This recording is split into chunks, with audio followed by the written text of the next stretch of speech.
For about 3 years, Jesus walked the earth, preaching, healing the sick, and performing wondrous miracles. He never committed a crime or ever told a lie. Yet, he was arrested, sentenced, and put to death, crucified like a common criminal. His trial and death was one that became very popular, and many questioned the fairness of what took place. No one accepted responsibility for the events today, but we will try and find out who is truly responsible for this heinous crime.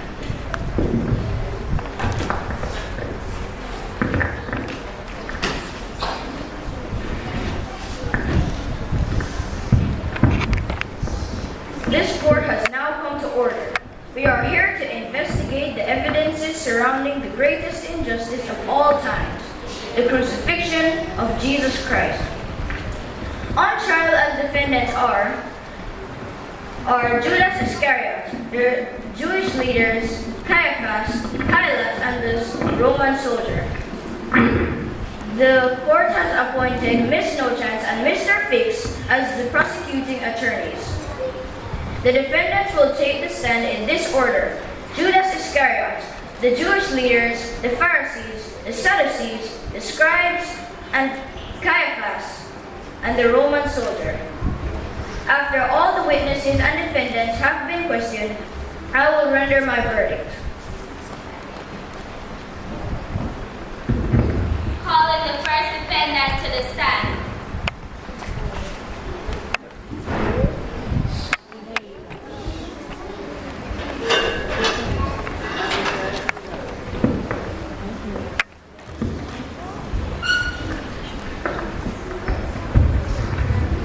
For the court's records, please state your identity and tell us about yourself. My name is Judas Iscariot, a friend of Jesus. So, you are one of Jesus' followers, one of his disciples. Is that correct? Yes, Why did you follow Jesus as a disciple? I believe that he is the Messiah. Isn't it true that he was not the Messiah that you expected? Irrelevant, Your Honor. Your Honor, this question is relevant because it is this man's disappointment in Jesus' identity that led him to join forces with the chief priests. Sustained. Just answer the question, Mr. Iscariot. Was Jesus the Messiah that you expected? No, sir, he was not. I was hoping that he would gather riches, become powerful, and save us from poverty. You know, like a true king. But he only wanted to be among the poor. But despite of this, I loved him. Loved him enough to sell him for 30 pieces of silver? Your Honor. I would not need any of this. Your Honor. Mr. Fix, what's your total? I did not sell him. How could I know that they were going to have him killed? Just answer the question, Mr. Iscariot. Didn't you give the chief priest information about Jesus in exchange for money? Yes. Isn't it true that you know that Jesus had more than one run-in with the chief priests and that they did not believe that he is the true Messiah for the Jews? Therefore, they resented him and his teaching. Yes. So then, it is fair to say that when you met with them in private, you knew that they were up to no good as it relates to Jesus. Wait a minute. Your Honor, he's bothering the witness. No further questions, Your Honor. Mr. Iscariot, please tell the court why you met the chief priest. Well, they did not believe that Jesus was the Messiah, and I wanted them to see how powerful he was. So in order to do that, I thought that I would lead them to him.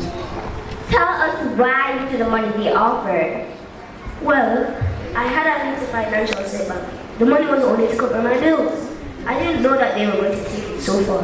Furthermore, Jesus knew what was going to happen. He could have saved himself. No further questions, Your Honor. You may step down.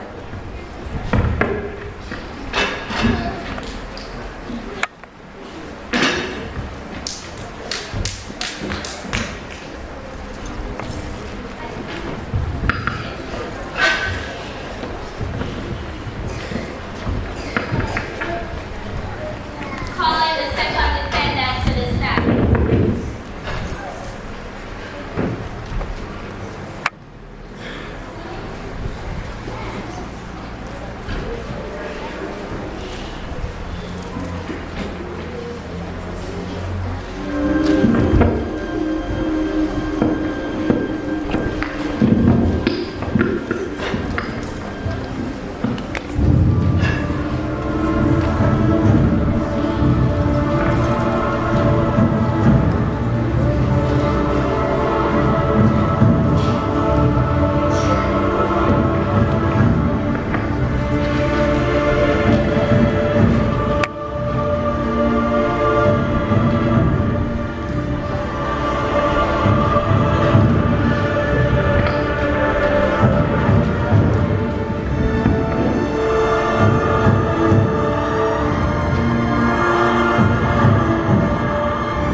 about yourselves.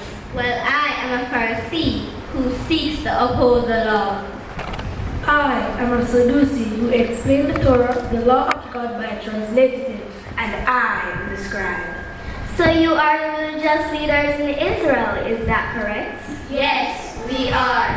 As a Jew, weren't you looking for the Messiah to come? Yes, but Just answer the question, ma'am. Jesus claimed to be the Messiah. What was it about him that, in your understanding, disqualified him as the true Messiah? In other words, what did you have against him? we have nothing against the man.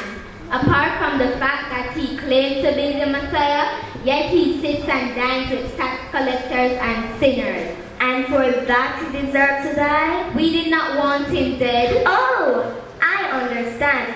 He was too unholy to be the Messiah. The people loved him, followed him, and listened to him. People stopped listening to you, and you were threatened by this, so of course, you would want him out of the way. Your Honor, she's leading the witness. There's no chance. Be careful. You were threatened by Jesus' teachings, were you not? Enough to kill him. Kill? We did not want to kill the man. He was a nuisance, so we wanted to teach him a lesson. I am sure you knew that your actions would have led to Jesus' death.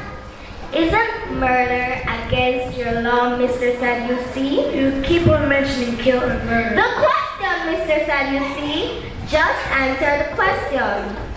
Isn't murder against your law? Now look here. We were not the ones who nailed him on the cross. We did not put thorns in his head, nor did we pierce his side. Oh, but was it not you who brought him before the courts, knowing very well that he was not guilty of any charge? I object! Order in the court! Miss No Chance, that's enough! No further questions, Your Honor.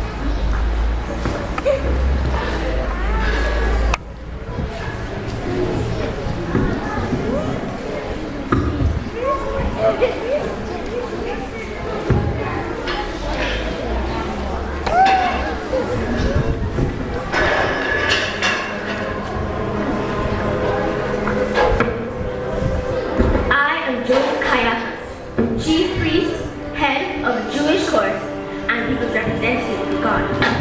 It was before me, Pharisees, and Jesus was quite a character within our society. He disrupted the people's way of life by introducing them to a new kind of religion. He was quite a character, telling them that he was the Son of God, and even tricking them into believing that he performs miracles. He was giving the poor false hope, and they, like lost sheep, followed his every move. However, we, the Pharisees and Sadducees, the more religious and knowledgeable ones in this society, tried to guide the people in their religious walk. We worked to make them, civilized. If I had allowed Jesus to continue like this, a rebellion against the Roman government would have resulted. Many lives would have been lost, and the poor would have come poorer. The Pharisees and Sadducees tried to guide and show them that they are being misled. They did this by always keeping a presence wherever he went to correct any false teachings that he may give. We tried to teach them the religious law given to us by our forefather Moses, but they continued to listen to him. They did not understand that a true religious leader would not carouse with them in the streets or be caught fraternizing with prostitutes and sinners. Jesus had no dignity or pride. People refused to see that he could not be their long-awaited Messiah. When Jesus was taken to, he was unable to defend himself. Would the Messiah be filled with the knowledge of God to answer the questions posed to him correctly? He was not God's representative, I say. Jesus was a liar and a blasphemer, one who wanted to cause trouble for our people and ignite a riot. We, the religious leaders, are just being good citizens in our society by sending him to the Roman authorities. For that and only that we are not.